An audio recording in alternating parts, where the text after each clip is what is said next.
The objection is heard. Senator from Oregon. Mr. President, the heart of our Constitution is the separation of powers. The founders, having just won their freedom from the tyranny of a king, were determined that the most profound responsibilities of government, whether to go to war and how to spend taxpayer dollars, would be decided by the people.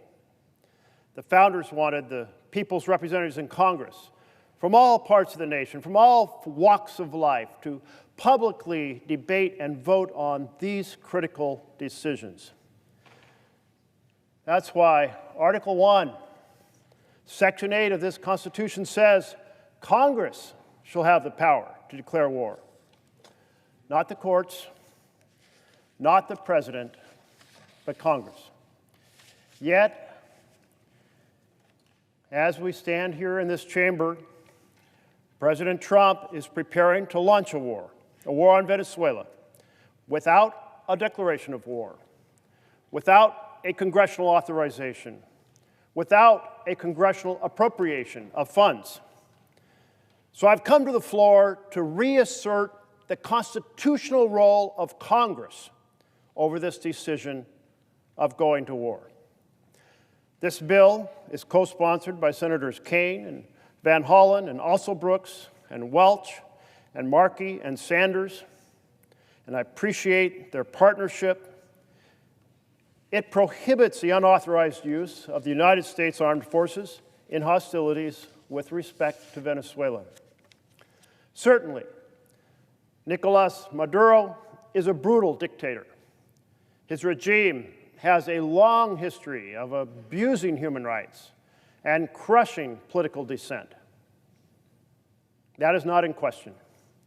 And that reality demands a consistent, principled foreign policy.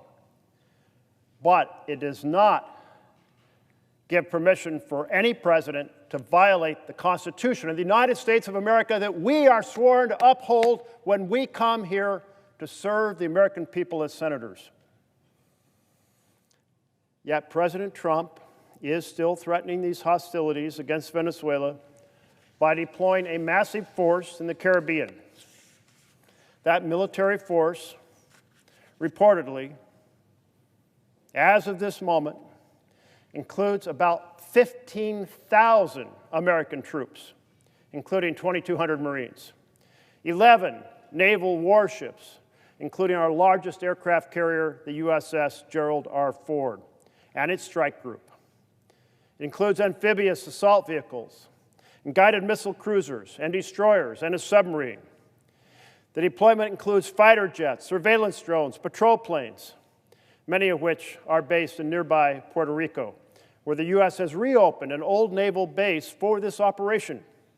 The force includes gunships and helicopters and bombers. Military buildups like this take on momentum of their own. A president may hesitate to disperse this buildup lest he look weak and indecisive. And thus, large buildups often result in launching the military action they foreshadowed. My friends, wars are easy to start, but they are hard to end. And the consequences are often devastating. Look at the wars in Afghanistan and Iraq. Together, more than 7,000 American service members gave their lives. More than 50,000 service members seriously injured, often devastating, lifelong consequences. More than $8 trillion in treasure lost.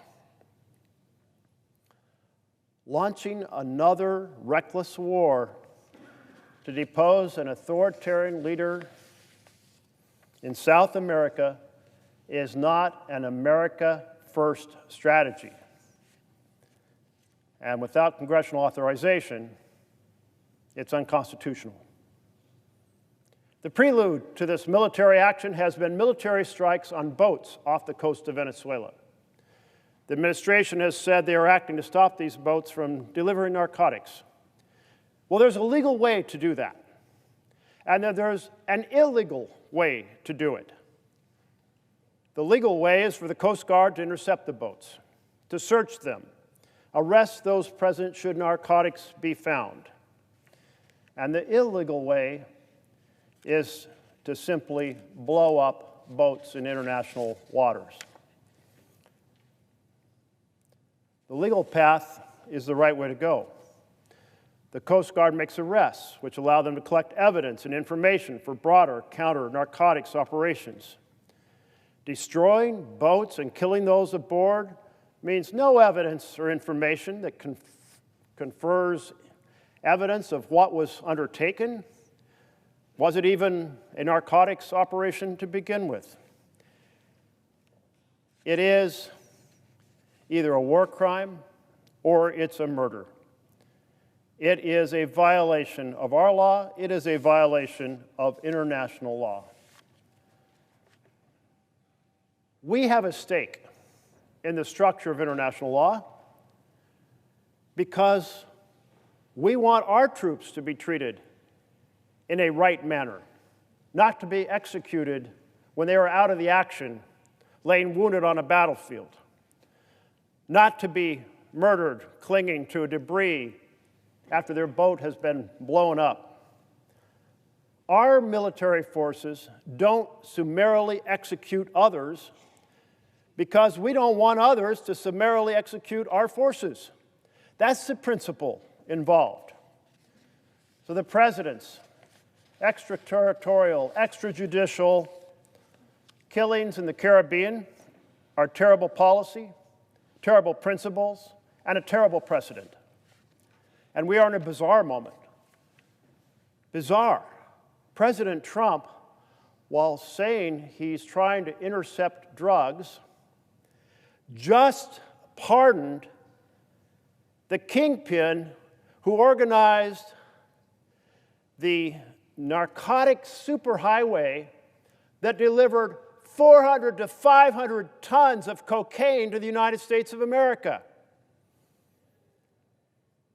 Juan Orlando Hernandez of Honduras, former president, convicted on overwhelming evidence of moving massive drugs to the United States of America, pardoned by President Trump. If you want to stop narcotics, you don't go around releasing the kingpins who organized this devastating assault on our nation. On November 29th, President Trump said that the Venezuelan airspace should be considered closed in its entirety, and commercial flights have been greatly reduced as a result. On December 2nd, Trump said the military strikes would, quote, start very soon, and, quote, we're going to start doing those strikes on land. So we don't have a moment to waste to be here on the floor of the Senate defending the Constitution, to ensure that the will of the people on issues of war are respected. If my colleagues want there to be a declaration of war, then bring that to the floor of the Senate, because that's what the Constitution says. And let's debate that. And let's see if there's a majority vote for that. And let's send it over to the House of Representatives and see if they agree, because we took an oath to the Constitution. Thus, I've come to the floor to ask unanimous consent for the Senate to pass the Prohibiting Unauthorized Military Action in Venezuela Act. Again, I thank my co-sponsors, Senator Kaine and Van Hollen, and also Brooks, Welch, Markey, and Sanders, who are stalwart defenders of the Constitution and the constitutional responsibility for Congress, not the President, to authorize war. The bill prohibits any federal funding from being used for the United States to wage war against Venezuela. To be clear, the bill does not prevent the U.S. from defending itself or its citizens against an armed attack. It does not prevent lawful counter-narcotics operations. It does not prevent humanitarian assistance to the Venezuelan people. But it does protect and defend our Constitution's essential separation of powers. So, Mr. President, as if in legislative session and notwithstanding Rule 22, I ask unanimous consent that the Committee on Foreign Relations be discharged from further consideration of Senate Bill 3344 and the Senate proceed to an immediate consideration. Further, the bill be considered read a third time and passed, and the motion to reconsider be considered made and laid up on the table. Is there an objection? Senator from Idaho. Mr. President, reserving the right to object. Mr. President, I come here, like my colleague, to defend the Constitution of the United States of America.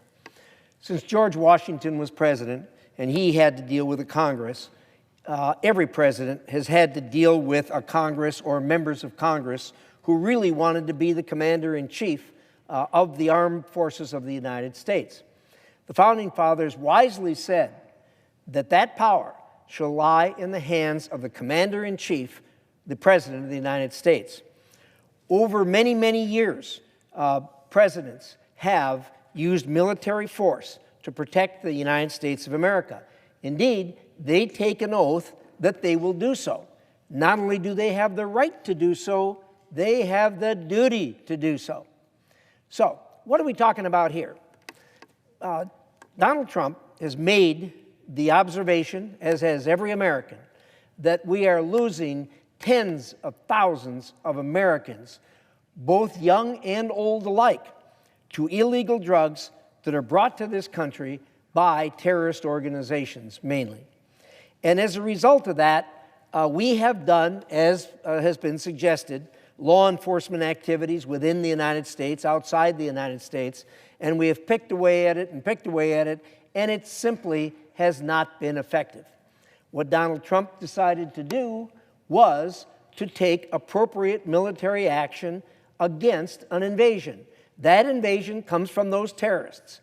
They invade the United States of America with boats loaded with this poison. It's distributed around the United States, and it kills tens of thousands of people every year. Now, let's assume that these terrorists, instead of using drugs, were using explosives.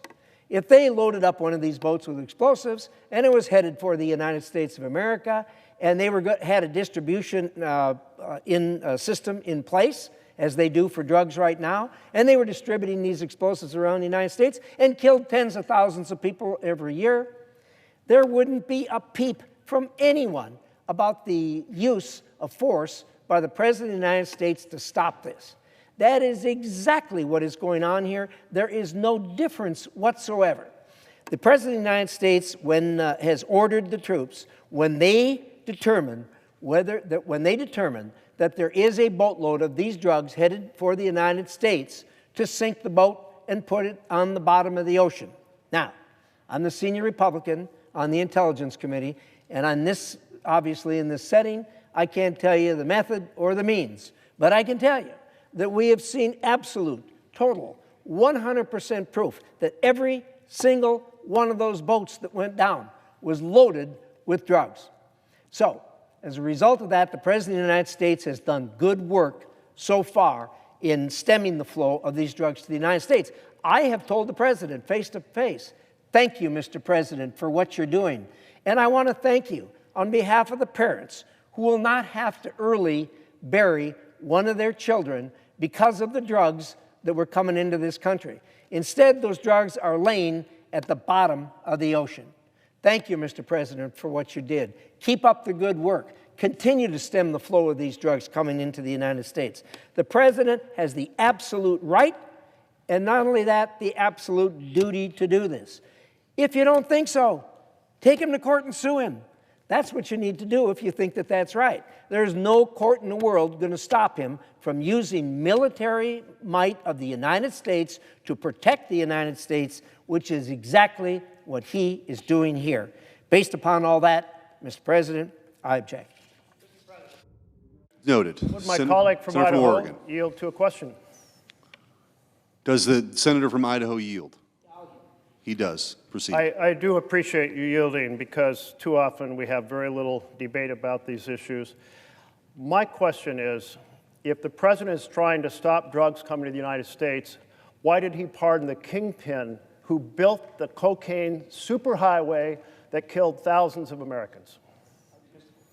To respond. Senator from Idaho. I agreed to respond to questions relating to this. There is nothing in this that has anything to do with pardoning or has anything to do with the other country that you're talking about. So I'm not going to engage in debate on that issue. Senator from Oregon. Yield to more direct question to the bill at hand. Well, the last one wasn't very direct, but if the good senator cares to have a direct question, I'll be happy to do that. Senator does yield. Well, I did think it was connected because you said the mission was to stop drugs from getting to the United States. So it seems inconsistent. But if, in fact, there's so much evidence that these boats are moving drugs, why wouldn't it be advantageous to board them, to arrest them, to collect the evidence and the understanding of the broader drug operation? And why wouldn't it be valuable to show the American people the evidence? Senator from Idaho. Yeah, Mr. President, Senator, first of all, that has been done over a number of years, and it has proven to be incredibly ineffectual. I've had lengthy discussions with the Secretary of State, who obviously is a person who's been focused on this area of the globe for a long time. And he says that they consider this, the terrorist groups consider this a cost of doing business, that kind of a boarding or what have you. But what's happened is, with those boats being sunk the way they are, with the people who are in the process of launching this attack on the United States are killed, that has drastically lowered the number of boats that are coming to the United States loaded with drugs. This is the most effective way to do it. Bless you, Mr. President, for doing it. Keep it up. Continue to put these drugs on the bottom of the ocean. Oregon. Thank you to my colleague for sharing your thoughts. At least there's a little bit of perspective on the difference of our opinions here, but I do appreciate you presenting your thoughts on this topic. Obviously, I see this profoundly differently, and some of my colleagues are here who would like to speak to this issue. Before I yield to them, I will just say simply, there is no justification in international law for executing people on the high seas and then executing survivors clinging to debris. And there's certainly no clarity that there was evidence of the sort my colleague from Idaho suggested, because it certainly hasn't been shown to the American people. And the setting the stage for this broader war on Venezuela, because we're going to have a new policy, a new Monroe Doctrine of the United States simply taking the law into its own hands throughout Latin America, South America, regardless of international law, regardless of treaties, regardless of whether it's even an effective strategy. It is wrong on every level in terms of effectiveness, but it is certainly wrong when it comes to this Constitution of the United States of America. I yield to my colleagues. Mr. President, thank you, and I thank my colleague, Senator Merkley. I have spoken often on this matter on the floor in the last few months, and I don't want to belabor points that I have previously made and that I'm likely to make again next week when a war powers resolution is called forward. The timeliness of this is imminent. The news has just broken today that President Trump has ordered the seizure of an oil tanker, not a drug-running boat, but an oil tanker off the coast of Venezuela that has been seized by the United States Coast Guard. Tensions are escalating, and the Senate is asleep on this matter. I want to just ask this question: why is this war different than all other wars? Why is this war different than all other wars? There are two significant differences that our colleagues need to grapple with. The first is the numerous warnings and indications from this floor, but also from the United States military leadership and our allies, that the war is illegal. The chief legal advisor of Southern Command in August offered opinions before the boat strike started in September that to do so without congressional authorization was illegal. The head of Southern Command, Admiral Halsey, a decorated 30-plus year veteran of the Navy, an admiral who was 1 year into a 3-year tenure as the leader of Southern Command, was forced to retire prematurely, and the reporting is consistent that he was forced to retire because he raised questions about the legality of these strikes. This is not just Democrats on the floor of the Senate questioning the legality of this military operation. It's U.S. military leadership, including high-ranking Pentagon officials, who are jeopardizing their career to stand in support of their oath and defend the Constitution and being relieved of command as a result. Our primary ally in the world, the United Kingdom, has stopped sharing intelligence with the United States on activities in the region because they do not want their intelligence to be used to carry out illegal strikes. The aftermath of the slaughter of survivors clinging to a shipwreck in international waters has occasioned huge concerns in this country. I represent one of the most military states in the nation, and many Virginians are deployed on the carrier strike group in the Caribbean, and their families are asking us about the legality of the mission, how long it will last, what is it designed to accomplish, and they are also asking about why the U.S., with a human rights ethos, would be proudly slaughtering survivors on the open seas.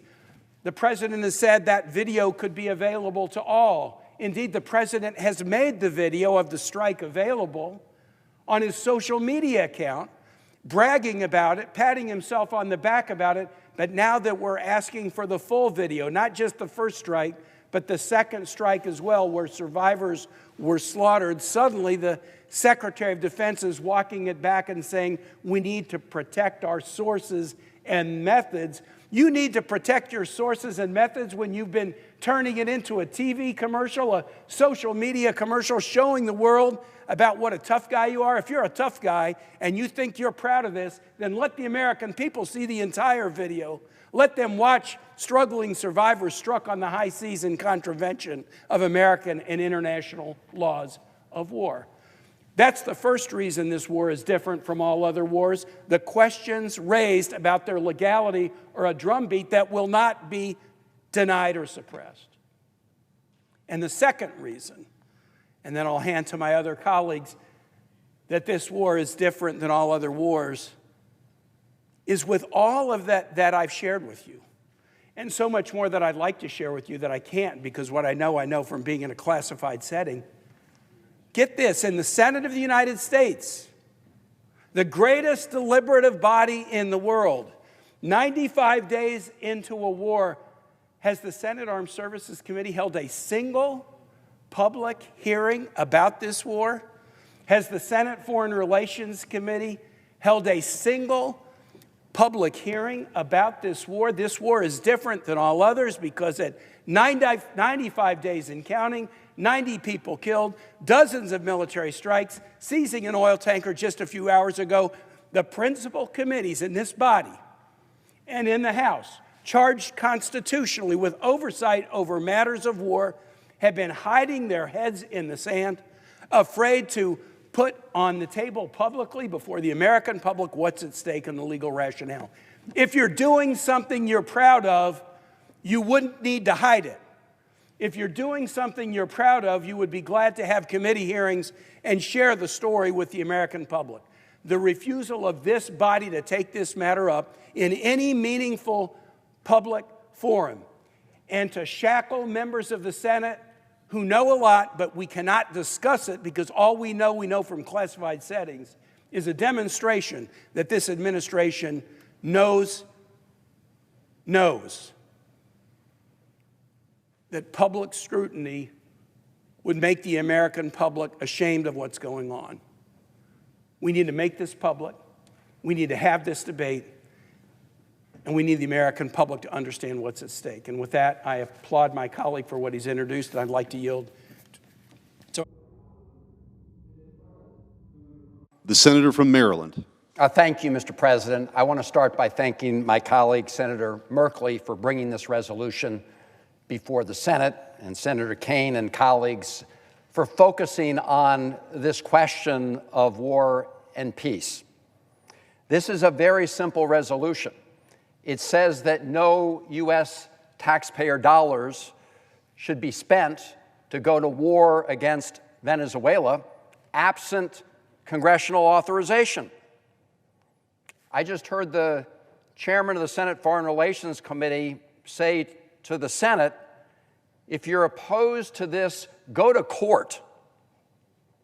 Last time I checked the Constitution of the United States, it gives Congress, this body, the power to decide questions of war or peace, which is exactly why this resolution is before us, saying that we shall not spend taxpayer dollars going to war against Venezuela unless the Congress invokes that awesome power.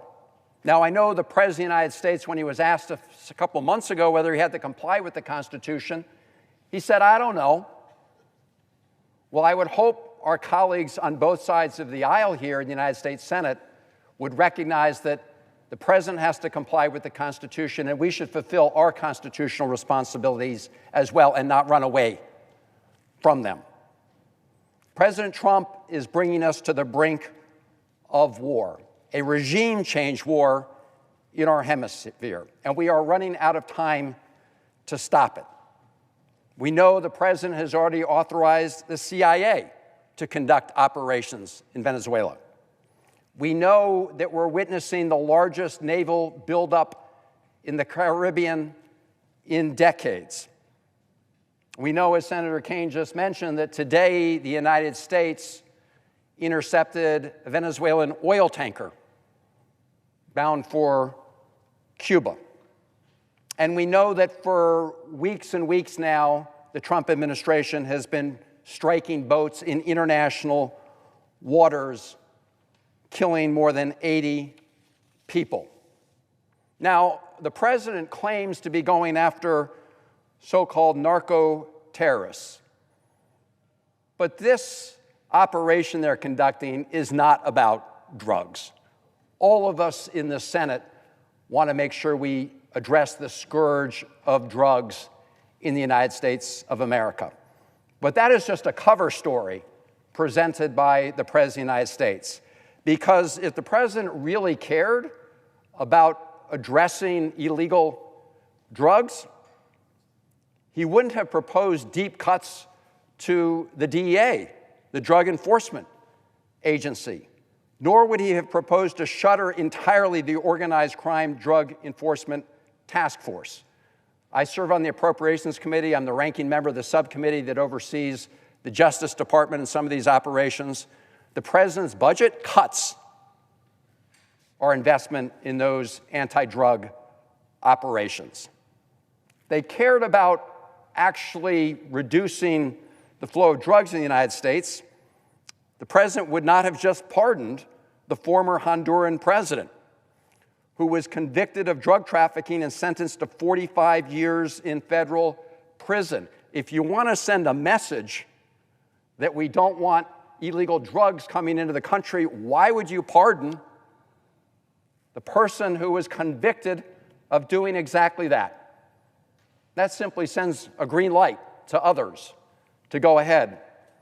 And in fact, just this week, we learned that President Trump had pardoned a Baltimore drug kingpin. This is somebody whom the DEA called, and I quote, one of the largest cocaine and heroin dealers to be arrested by the DEA in recent history, unquote.